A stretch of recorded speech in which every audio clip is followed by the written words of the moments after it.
Bismillahirrahmanirrahim. Assalamualaikum warahmatullahi wabarakatuh.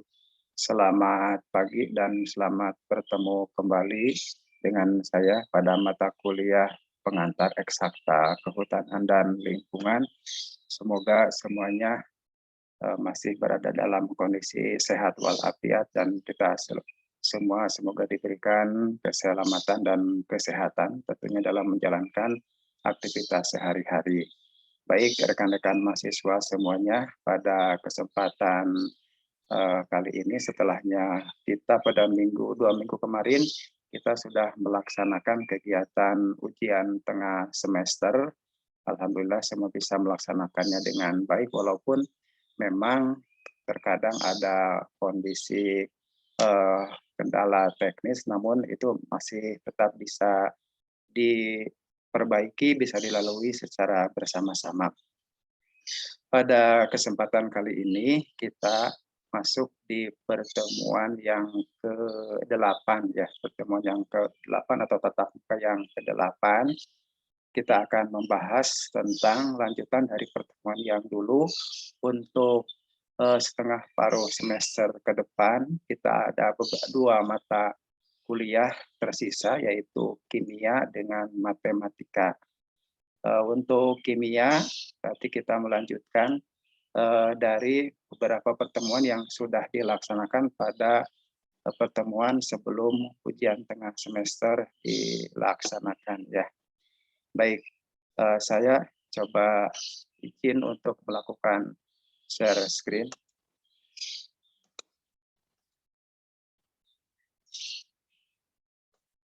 Sudah nampak ya semuanya, mudah-mudahan ada. Baik. Coba saya di reading view.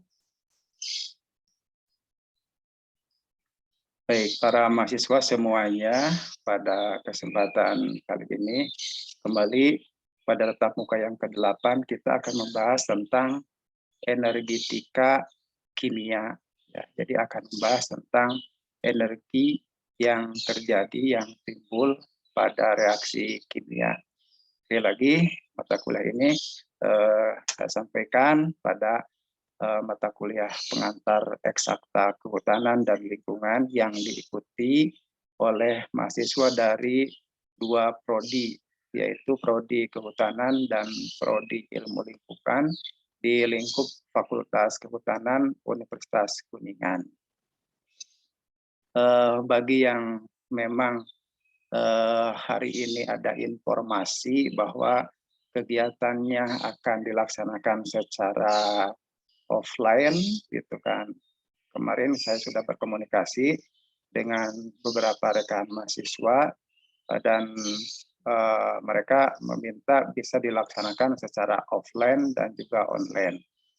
Nah, ini kebetulan pada pertemuan yang kali ini untuk kelas A, kalau tidak salah ya ini yang berbarengan atau jadwalnya bareng dengan mahasiswa dari prodi ilmu lingkungan pas di jam 13 dan jam 14 itu saya ada kegiatan seminar usulan proposal penelitian skripsi mahasiswa bimbingan saya. Jadi yang tadinya akan dilaksanakan secara offline ini ternyata full dilaksanakan secara online. Semoga tidak mengurangi kehidmatan dari perkuliahan ini dan mudah-mudahan pada semester yang akan datang kita sudah semuanya bisa melaksanakan kegiatan perkuliahan secara offline.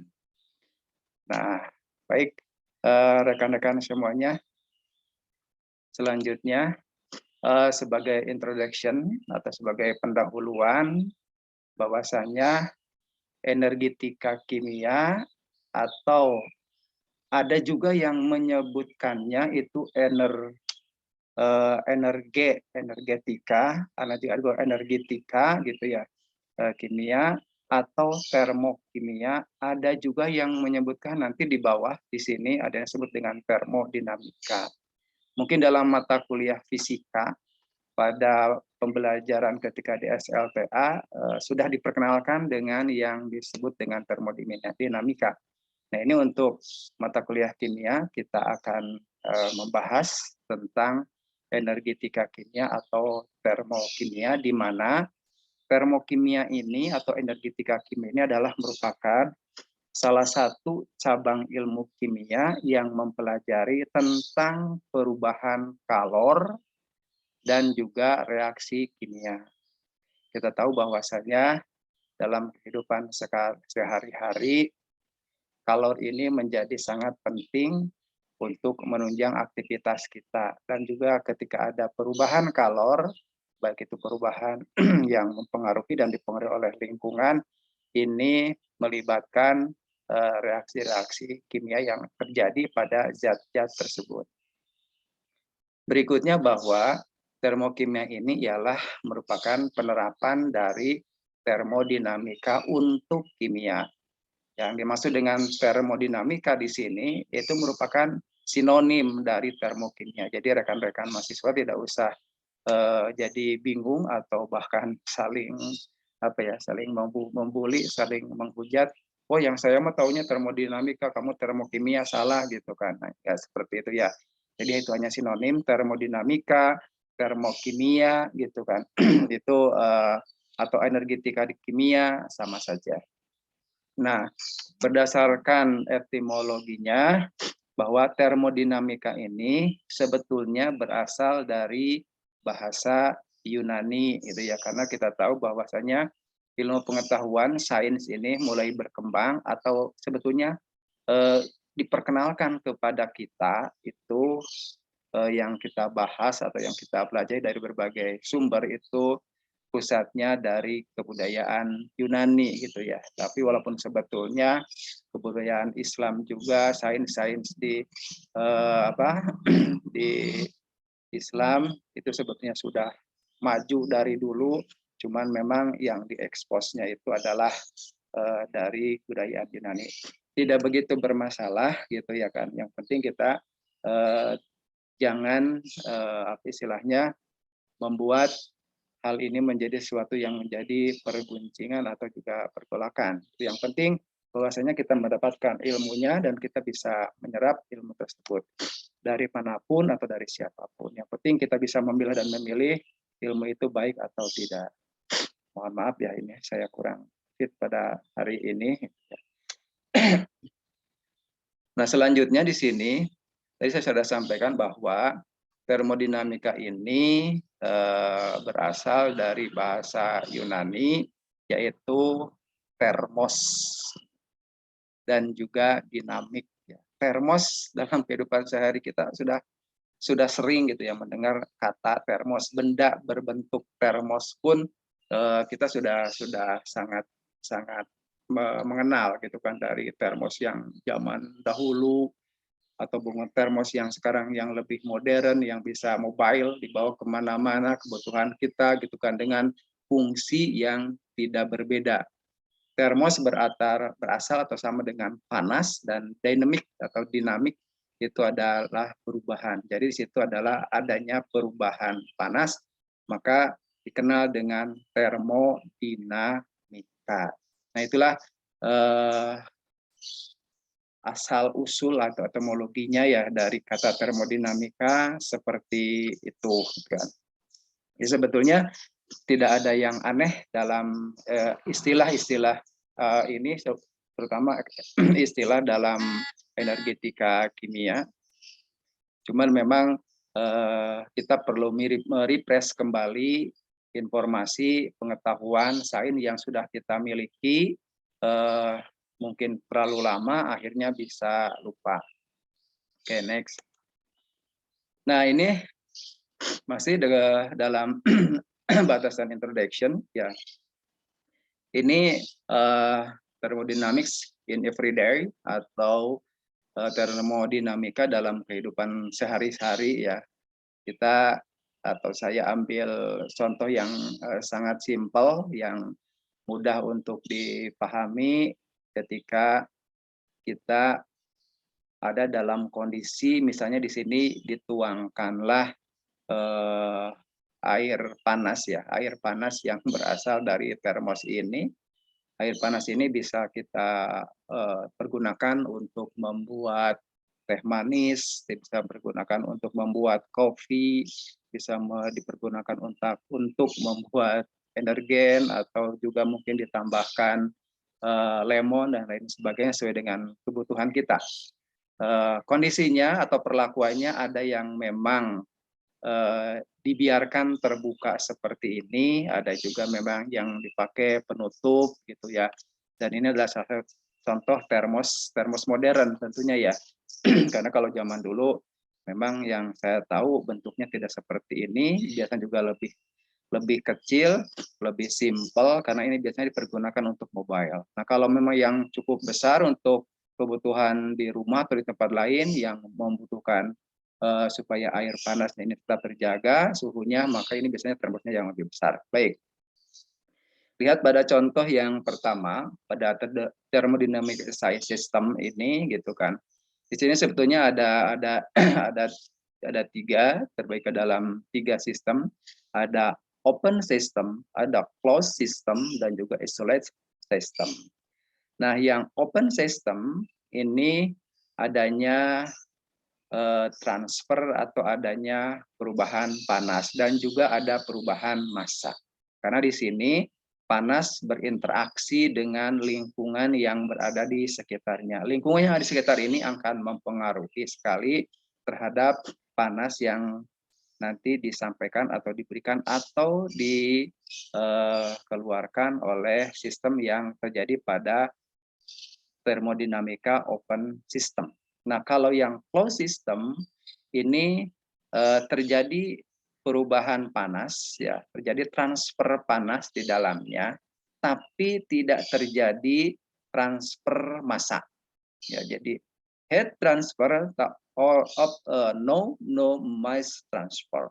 Ya, ini untuk closed system. Jadi panasnya itu selalu berkutat di situ. Walaupun nantinya panas yang ada di dalam cangkir atau air yang panasnya yang berada di cangkir ini lama kelamaan akan berubah suhunya menjadi dingin, lebih dingin. Tapi jika dibandingkan dengan open system, maka closed system ini cenderung lebih lama bisa meredam atau bisa menyimpan panas, gitu ya. Nah, ini kegiatan ini atau perilaku ini sebetulnya biasa kita laksanakan atau biasa juga orang-orang tua kita lakukan kalau memang si cairan atau kopi ini tidak ingin langsung dimakan, atau bukan dimakan ya, diminum, maka biasanya ditutup terlebih dahulu. Atau penutup itu juga difungsikan supaya tidak ada hewan yang nantinya akan masuk ke dalam cup kopi tersebut, cangkir tersebut ya. Biasanya kan kalau ada cairan atau ada kopi, teh manis, biasanya yang paling sering hinggap itu adalah lalat ya gitu kan. Mungkin dalam kondisi ketika masih panas, lalat juga tidak berani gitu karena ada uap yang keluarnya memang panas. Nah, kalau yang sudah mulai agak dingin, mereka juga asik, bahkan juga semut juga nanti bisa merayap ke sini gitu kan. Nah, ketika itu tidak diinginkan oleh kita atau oleh pengguna atau user, maka ini ditutup begitu kan. Jadi penggunaan penutup pada cup dari cangkir ini bagi kita atau bagi masyarakat kita sebetulnya tidak memahami bahwa itu adalah sebuah thermodynamic system atau yang berhubungan dengan closed system. Tapi mereka lebih cenderung bahwa penutup ini dipergunakan supaya tidak ada hewan yang masuk atau memang supaya panasnya ini bisa lebih awet gitu kan. Walaupun nanti tidak seawet bagi panas yang berada di dalam termos ini karena air yang berada di dalam termos ini sistemnya sudah berbeda, maka ini disebut dengan isolat sistem. Jadi sistem yang terisolasi. Maka pada sistem yang terisolasi ini tidak ada transfer panas dan juga tidak ada transfer massa. Makanya air panas yang berada di dalam termos ini bisa tahan lama, bisa tahan berhari-hari gitu kan. Tapi kalau memang ternyata itu dibiarkan sampai dengan mungkin seminggu, ya tetap aja gitu ya, karena ada masanya bahwa kalau ini juga bisa hilang gitu kan, sehingga akhirnya bisa kembali menjadi dingin atau mungkin lebih dingin gitu kan, atau hangat lah gitu kan. Nah, ini ada perbedaan seperti ini pada contoh thermodynamic in the Friday life gitu kan. Ini ada yang disebut dengan open system, jadi panas ini berhubungan dengan lingkungan di sekitarnya, juga ada transfer, ada perubahan dari massa. Kalau yang closed system ini tidak ada perubahan atau tidak ada transfer massa. Sementara yang isolat sistem ini semuanya tidak berlaku. Ya.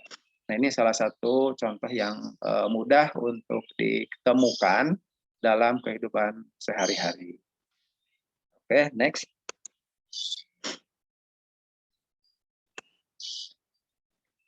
Nah, ini yang tadi saya sampaikan di awal dalam bentuk analog dari sebuah contoh termodinamika sistem dalam kehidupan sehari-hari. Nah, di sini juga saya sampaikan bahwa diperjelas sistem intermodinamika ini terbagi ke dalam 3 ya tadi. Ada open system thermodynamics, ada closed system thermodynamics, dan juga thermodynamics of isolate system. Jadi ada sistem termodinamika terbuka atau termodinamika dengan sistem tertutup, dan juga termodinamika dengan sistem isolasi yang tadi disampaikan dalam contoh di depan. Nah, berikutnya ini salah satu gambaran dalam kehidupan sehari-hari mengenai sistem termodinamika yang diuraikan dalam contoh nomor 1 dari open system thermodynamic. Saya coba sampaikan dalam teks bahasa Inggris, sama-sama kita belajar ya, sama-sama kita belajar, karena ternyata bahasa Inggris bukan berarti menspesialkan bahasa Inggris, tidak mengesampingkan bahasa Indonesia, tidak demikian.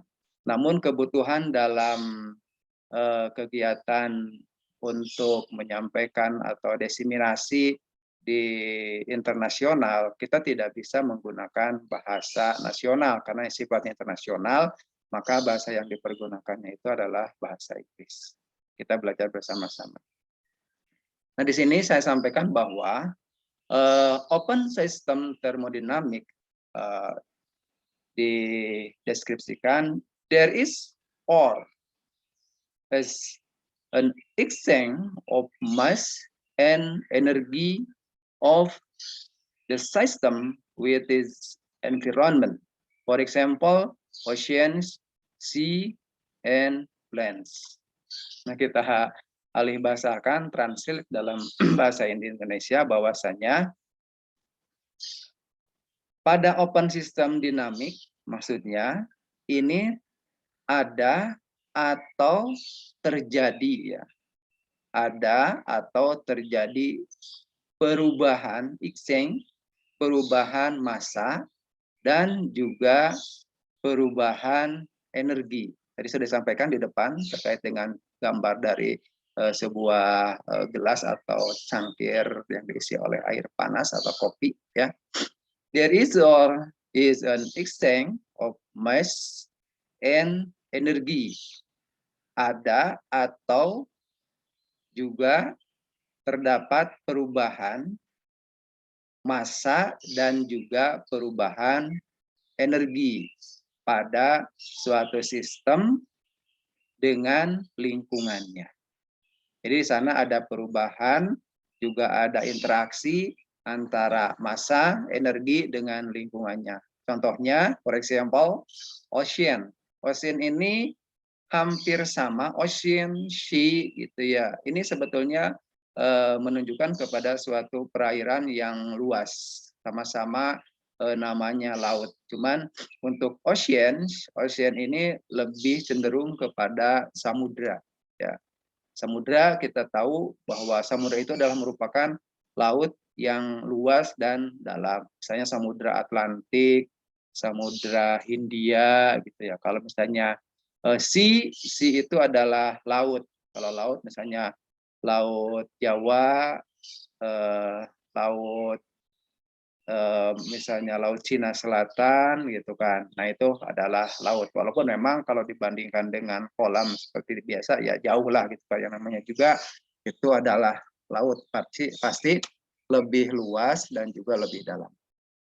And plants dan tanaman. Jadi open system thermodynamic ini juga berlaku atau terjadi perubahan atau terjadi transfer energi dan juga massa, contohnya pada samudra, laut, dan juga jenis-jenis vegetasi. Saya contohkan di sini, saya contohkan di sini misalnya gambar dari, ini gambar dari laut. Mohon maaf, sebentar.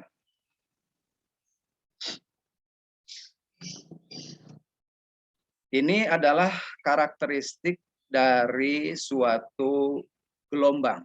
Ya, ini hampir mirip mata kuliahnya dengan fisika ya. Jadi saya coba bahas luarnya dulu. Bahwa di sini adalah angin yang berhembus dari laut ke darat. Biasanya angin ini membawa perubahan terhadap karakteristik dari gelombang. Nah, gelombang di dasar, bukan di dasar, gelombang di tengah laut ini tidak sebesar pada gelombang yang berada di daerah dangkal atau mendekati pantai. Karena pada saat ada perubahan energi yang berasal dari angin yang bergerak sehingga menggerakkan dari perairan ini, pada laut dalam ini tidak terjadi adanya perubahan yang signifikan, tapi ketika menjelang masuk ke perairan ke pantai, maka ini kondisinya ombaknya itu akan cenderung lebih besar gitu ya, jadi lebih besar dan juga lebih tinggi gitu kan, energinya lebih besar dan lebih tinggi. Maka tidak heran ketika ada kejadian tsunami tingginya bisa mencapai 20 atau 30 meter gitu kan ombaknya, karena semakin ke sini pada pantai ini akan semakin landai, sementara energi yang didorong oleh angin dalam bentuk ombak ini semakin ke pinggir laut semakin bertambah besar gitu ya. Nah, ini salah satu contoh dari open system termodinamik ya yang terjadi pada pada laut ataupun bisa pada samudra ya. Kalau misalnya yang terjadi pada tumbuh-tumbuhan ini juga sama seperti manusia, dia itu mempunyai sifat istilahnya dia menyerap karbon dioksida, dia menghasilkan oksigen dalam suatu proses fotosintesis, itu memerlukan energi panas dan juga energi-energi lain yang berasal dari lingkungan. Baik, next. Sistem termodinamika yang kedua yaitu closed system thermodynamic. There is an exchange of energy but no mass exchange of the system with its surrounding. Ya. Jadi di sana itu ada perubahan energi, ya, tapi tidak disertai dengan adanya pertukaran massa dari energi tersebut, ya, antara massa dengan lingkungannya, karena si massanya itu terperangkap. Contohnya ini yang terjadi pada greenhouse, ya. Jadi di greenhouse itu suhu yang berada di dalam greenhouse itu bisa dikontrol oleh kita dan ini bisa dimanfaatkan sesuai dengan kebutuhan dari spesifikasi tanaman yang ada di situ. Jadi kalau memang di sana tanaman membutuhkan suhu X derajat, maka ketika terjadi perubahan suhu yang berada lebih besar atau lebih kecil dari X derajat, maka di situ ada sistem yang bisa membuat suhu ini menjadi stabil, gitu kan. Contohnya misalnya kalau di dalam ruangan dari greenhouse ini terlalu panas, biasanya ada kabut asap atau air yang dibuat kabut yang disemprotkan sehingga suhu tetap terjaga. Dan jika memang suhunya anjlok terlalu dingin, maka ini bisa dirubah dengan adanya sistem penghemat yang disediakan di situ, gitu kan, sehingga kondisi tanaman bisa tetap terjaga, gitu kan. Karena biasanya tanaman-tanaman yang seperti dibudidayakan atau dalam masa penelitian di dalam di dalam greenhouse ini suhunya sudah dikendalikan secara terkontrol, gitu ya. Nah itu. Nah penggunaan penggunaan plastik, mika atau pemerangkap dari dari suhu ini juga ini tidak asal ya, gitu kan. Misalnya ada yang menggunakan greenhouse fibernya ini menggunakan yang berwarna hitam misalnya, kan itu kan kurang baik karena nanti cahaya yang sampai ke dalam ruangan juga nanti tidak sesuai. Makanya ini disesuaikan dengan kebutuhan jenis tanaman yang di sana di dalamnya butuhnya udaranya, intensitas mataharinya dalam hitungan berapa, gitu kan, sesuai dengan metode yang dipergunakan. Itu salah satu contoh closed system termodinamik. Oke, yang berikutnya ini adalah yang ketiga, thermodynamics of isolated system. Jadi there is no exchange, neither the energy exchange, not the mass exchange of the system with the environment. Jadi di sana itu tidak ada pertukaran atau transfer dari energi dan juga tidak ada transfer dari massa. Sehingga kondisi suhu yang berada yang terperangkap yang di dalamnya, yang terisolasi di dalamnya itu selalu terjaga, gitu kan. Salah satu contoh tadi di depan saya contohkan dari kondisi bagaimana termos yang dipergunakan untuk menyimpan air supaya lebih tahan lama panasnya.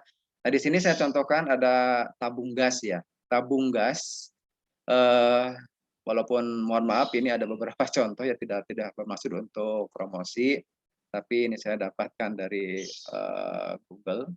Bahwasanya di sini tabung gas di sini bisa mengisolasi bagaimana suhu yang ada di dalamnya ini tidak berubah secara mendadak, gitu ya. Karena kita tahu bahwasanya gas ini berbahaya jika memang suhunya berubah atau tekanannya bisa lebih tinggi karena bisa meledak.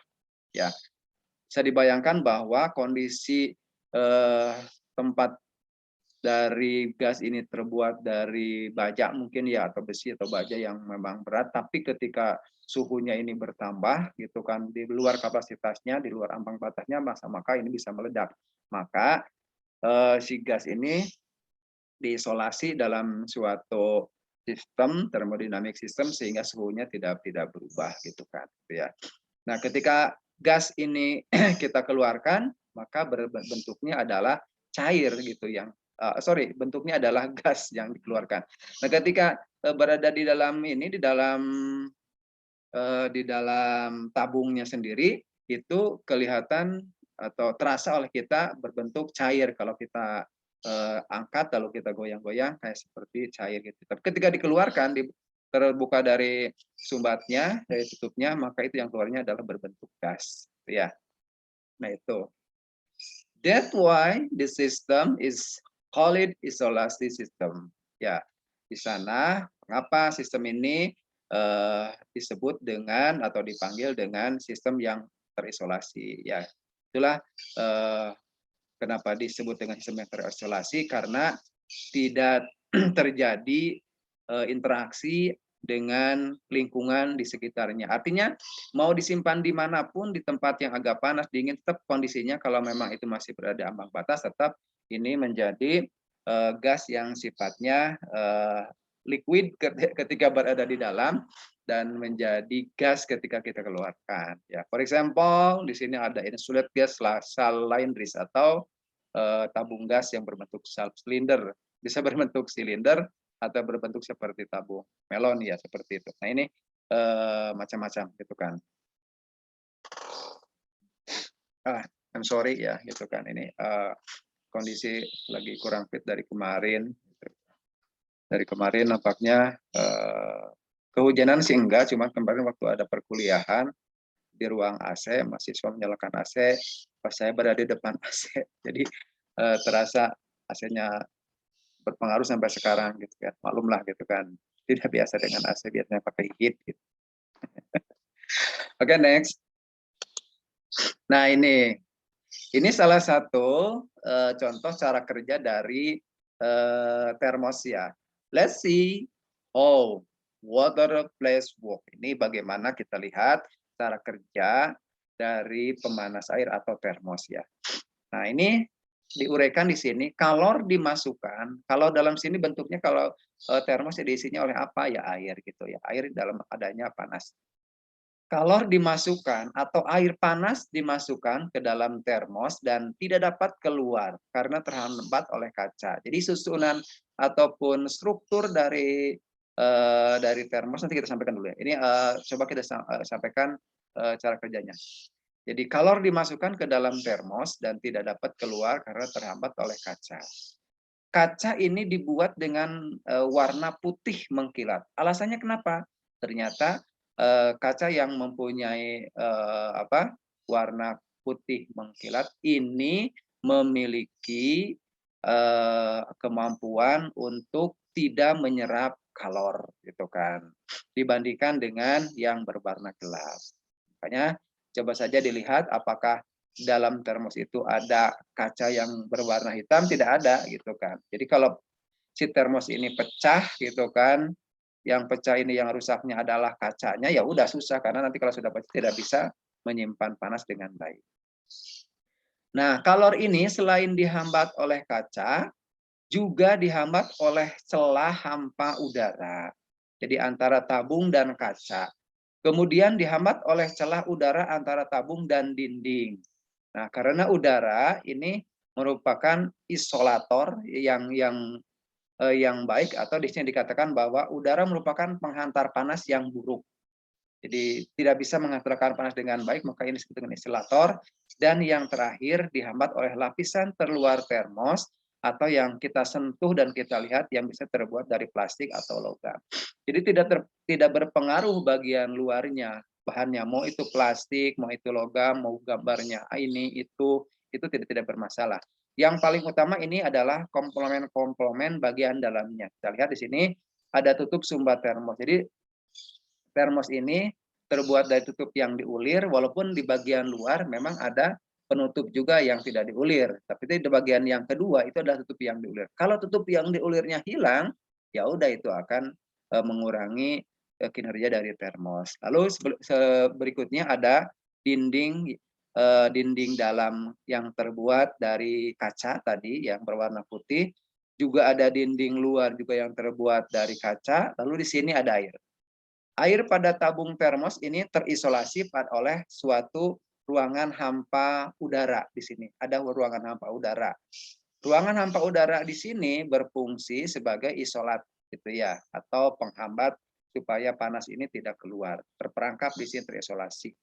Lalu di bagian bawah ternyata ada karet penahan kaca. Ini berfungsi untuk menahan getaran. Ketika si termos ini dibawa, disimpan gitu kan, tidak mudah pecah. Tapi kalau memang termos ini jatuh gitu ya, jatuhnya memang pada kondisi misalnya vertikal ataupun juga bisa horizontal karena memang terlalu kuat energi jatuhnya, energi kinetik mekaniknya, sehingga ini akan mengakibatkan pecah.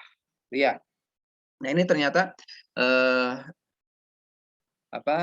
cara kerjanya seperti ini, sederhana ya, sederhana tapi di dalamnya ada beberapa komponen-komponen yang memang tidak bisa dianggap sesuatu yang sederhana. Semuanya harus ada jika memang si termos ini mau menyimpan atau kita menginginkan untuk menyimpan air yang lebih lama panasnya. Oke, lanjut.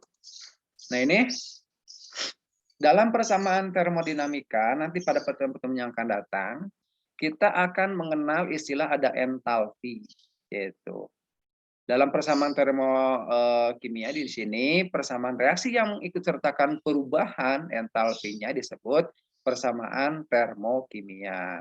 Nah, nilai delta H atau perubahan panas yang dituliskan pada persamaan termokimia disesuaikan dengan stoikiometri reaksi, artinya jumlah mol zat yang terlibat dalam reaksi sama dengan koefisien reaksi. Itulah itu disebut dengan entalpi.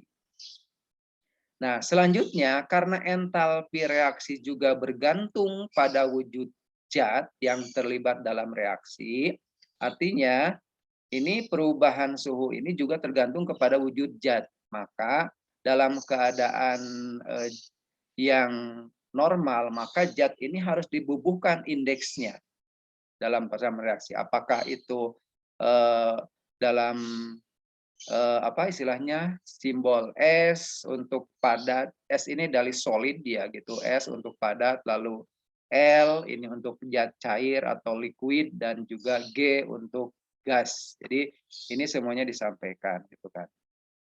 Nah, ini saya juga deskripsikan atau uraikan bahwasanya jumlah total dari semua bentuk energi ini disebut dengan entalpi. Entalpi suatu zat, entalpi ini disimbolkan dengan huruf H kapital. Ketika di sini depannya ada tanda segitiga, ada delta H, adalah perubahan. Nah, entalpi suatu zat ditentukan oleh jumlah energi dan semua bentuk energi yang dimiliki zat yang jumlahnya tidak dapat diukur. Lalu perubahan kalor atau entalpi yang terjadi selama proses penerimaan atau pelepasan kalor dinyatakan dengan perubahan entalpi. Jadi di atas ada perubahan entalpi itu proses yang terjadi pada saat penerimaan atau pelepasan kalor disebut dengan perubahan entalpi. Oke. Nah, di sini pada slide yang berikutnya saya berikan sebuah ilustrasi ya, bahwasanya perubahan entalpi atau delta H positif ya menunjukkan bahwa dalam perubahan terdapat penyerapan kalor atau pelepasan kalor. Nah, reaksi kimia yang melepaskan atau mengeluarkan kalor disebut dengan reaksi eksoterm, ekso ya. Term itu adalah thermal, panas, ekso itu adalah keluar, jadi mengeluarkan. Sedangkan reaksi kimia yang menyerap kalor disebut dengan reaksi endoterm. Nah, contohnya di sini ada sebuah tabung reaksi. Ini adalah merupakan reaksi eksoterm di sini. Panas ini akan berinteraksi dengan lingkungannya. Jadi panas ini akan mengeluarkan heat, ini panas ya akan mengeluarkan kalor, dan ini akan berinteraksi dengan lingkungan. Artinya dia akan mengeluarkan kalor gitu ya. Nah, kalau yang endoterm ini dia akan menyerap panas. Cooler than surrounding. Jadi ini lebih dingin kondisinya dari lingkungan di sekitarnya. Maka untuk menstabilkan, maka ini akan menyerap panas. Sementara tadi ini lebih hotter than surrounding, atau dia itu lebih panas dibandingkan dengan lingkungan yang ada di sekitarnya. Sehingga ini melepaskan panas. Nah, kalau kita lihat atau kalau ada yang pernah istilahnya menemukan suatu peristiwa tadi kasus pada sebuah mobil yang kita tumpangi ya.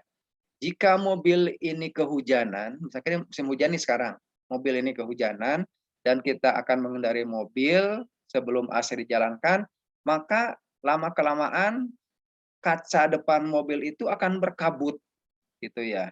Akan berkabut. Kenapa berkabut? Di sana karena di suhu di dalam ini lebih hangat, ditambah dengan adanya manusia, adanya penumpang, maka lebih hangat. Ketika lebih hangat, ya dibandingkan dengan itu, maka ini akan terjadi atau akan butuh dari panas sehingga atau tidak butuh panas sehingga panas ini dikeluarkan sehingga terlihat ada apa? Ada kabut. Nah, untuk menghilangkan kabut tersebut, maka dijalankanlah air conditioner atau AC sehingga kondisi suhu antara di luar dan dengan yang di dalam itu sama sehingga tidak dalam kondisi berkabut. Nah, itu. Nah, kalau kondisinya seperti itu, maka ini dalam kehidupan sehari-hari sebetulnya sama dengan persamaan termokimia dalam batasan heat exotherm atau juga heat dari endotherm. Reaksi kimia yang mengeluarkan panas atau melepaskan panas dan juga reaksi kimia yang membutuhkan panas. Baik. Oke, nampaknya itu untuk introduction dari termodinamika atau termokimia pada kesempatan kali ini. Mudah-mudahan bisa dicerna ya, walaupun memang kita tidak akan mempelajari sampai dengan lebih jauh lagi gitu, karena kita sekali lagi bukan prodi kimia gitu kan. Tapi kita wajib tahu di sini ada beberapa perubahan yang nanti akan mendukung terhadap mata kuliah selanjutnya. Ya, saya coba stop share terlebih dahulu. Nah, baik rekan-rekan semuanya, nanti kalau ada hal yang ingin didiskusikan gitu atau nanti ada hal-hal yang perlu nanti kita bahas bersama-sama, kita bisa diskusi pada pertemuan yang berikutnya gitu ya. Untuk pertemuan kali ini saya cukupkan sampai di sini. Semoga Anda tidak puas dengan apa yang saya sampaikan sehingga terus untuk mencoba mengeksplor lagi lebih jauh lagi. Ketika itu tidak jelas atau tidak puas, bisa berdiskusi dengan rekan-rekan yang lain atau berdiskusi juga dengan dosen yang lain, itu tidak jadi bermasalah karena ilmu itu bisa datang dari siapa saja gitu kan. Yang penting kita bisa memilah dan memilihnya. Baik, kita akhiri pertemuan yang ke-8 pada pagi atau siang hari ini. Kita tutup dengan bacaan hamdalah, alhamdulillahirabbil alamin. Kembali saya sampaikan, semoga pada minggu yang akan datang kita bisa bertemu kembali dan kita diberikan kesehatan bagi rekan-rekan kita yang selama ini, yang sekarang masih dalam kondisi belum fit, belum sehat, semoga cepat diberikan kesembuhan. Dan bagi rekan-rekan yang akan melakukan kegiatan perjalanan itu ke kampus ataupun kemana yang ada kegiatan pertemuan secara offline, ini harap berhati-hati dan juga membawa perlengkapan dalam rangka kita siap siaga ketika hujan. Salah satunya adalah kita membawa alat pelindung diri, jas hujan. Itu saja.